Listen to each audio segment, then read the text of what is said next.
CPI കൂട്ടരാജി എന്നൊരു വാർത്ത ഇപ്പോൾ വരുന്നുണ്ട്. തൃക്കാക്കര മണ്ഡലം കമ്മിറ്റിയിൽ നിന്നും 50-ലധികം പേർ രാജിവെച്ചു. രാജിവെച്ചവർ CPM-ൽ ചേരും. വിപിൻ സി വിജയൻ വിവരങ്ങൾ ചെയ്യുന്നു. വിപിൻ, എന്താണ് ആ കൂട്ടരാജിക്ക് കാരണം?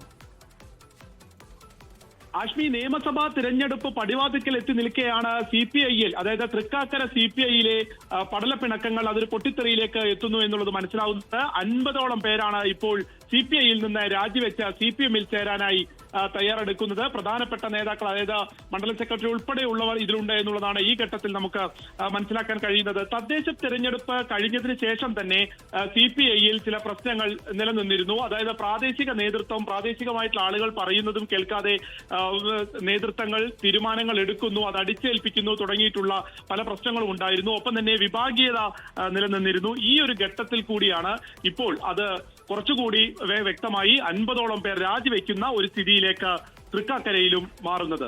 ആഷ്മി, ലോകത്തെവിടെയായാലും ഏത് സമയത്തും 24 വാർത്തകളും ഓഗ്മെന്റഡ് റിയാലിറ്റി പാക്കേജുകളും എക്സ്പ്ലെയിനറുകളും വിശദമായി കാണാൻ ഞങ്ങളുടെ യൂട്യൂബ് ചാനൽ നിങ്ങൾക്ക് സബ്സ്ക്രൈബ് ചെയ്യാം.